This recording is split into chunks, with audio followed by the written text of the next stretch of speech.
ছি, কি বাজে গন্ধ। এক্সকিউজ মি, হ্যাঁ বলুন। দুধ পাওয়া যাবে? আরে রোহন, তুমি এখানে?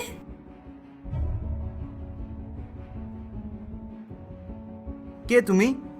আর আমার নাম কি করে জানলে? আমি পায়েল, আমরা একসাথে স্কুলে পড়তাম, মনে নেই তোমার? পায়েল? একসাথে পড়তাম? ক্লাসের টপার পায়েল? হ্যাঁ। তুমি এখানে এই অবস্থায়? বোন, আমি তোকে একটা মেয়ের কথা বলেছিলাম না, সেই স্কুল লাইফে আমি প্রপোজ করেছিলাম, আমাকে রিজেক্ট করেছিল। হ্যাঁ। এই সেই মেয়ে, ক্লাসের টপার। ও আমাকে কেন রিজেক্ট করেছিল জানিস?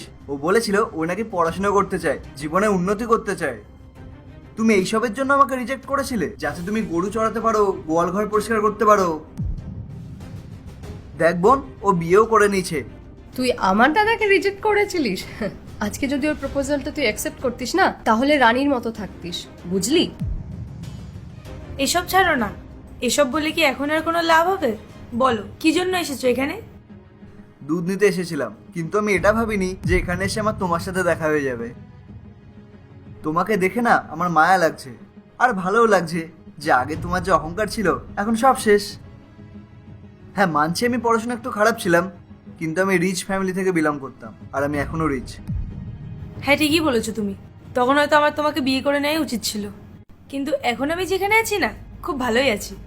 আমার কথা তোমরা ছাড়ো, বলো কতটা দুধ লাগবে তোমার?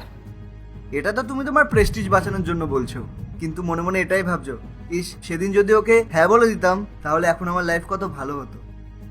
আমার ডিসিশন নিয়ে আমার কোনো দুঃখই নেই, আমি এখানে যেমন ভাবে আছি খুব ভালো আছি। আমি তো বরাবরই চেয়েছিলাম একটা বিজনেস করতে, তো এখানে এসব গরুর দেখাশোনা করা, হিসেব রাখা, এটাও তো একটা বিজনেস। শোন, তোর জন্য আমার কাছে একটা অফার আছে। তুই যদি এখনো চাস আমার দাদাকে বিয়ে করতে পারিস। হ্যাঁ বোন, তুই ঠিকই বলেছিস, তোর বৌদি হওয়ার যোগ্যতা ওর আছে। রোহন, আমার এটা ভেবে খুব অবাক লাগছে যে তোমার আর তোমার বোনের চিন্তা ভাবনা কতটা নিচু। তোমরা ভাবলে কি করে যে আমি এইসবের জন্য তোমার সাথে চলে যাবো? আরে পায়েল, তুমি এখন এখানে দাঁড়িয়ে আছো? তাড়াতাড়ি ওদিকে চলো, কাস্টমার দাঁড়িয়ে আছে। দেখেছিস বোন, পায়েল তুমি এর জন্য আমাকে রিজেক্ট করেছিলে? বাহ, হেভি দেখতে, খুব হ্যান্ডসাম। সত্যি তুই এর জন্য আমার দাদাকে রিজেক্ট করেছিলিস? পায়েল, তোমার যদি একেই বিয়ে করা থাকতো, তাহলে আমার প্রপোজালটা অ্যাকসেপ্ট করতে পারতে।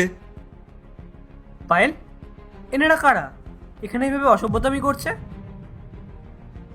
ও আমার বন্ধু, আমরা একসাথে স্কুলে পড়তাম, আর ওটা ওর বোন।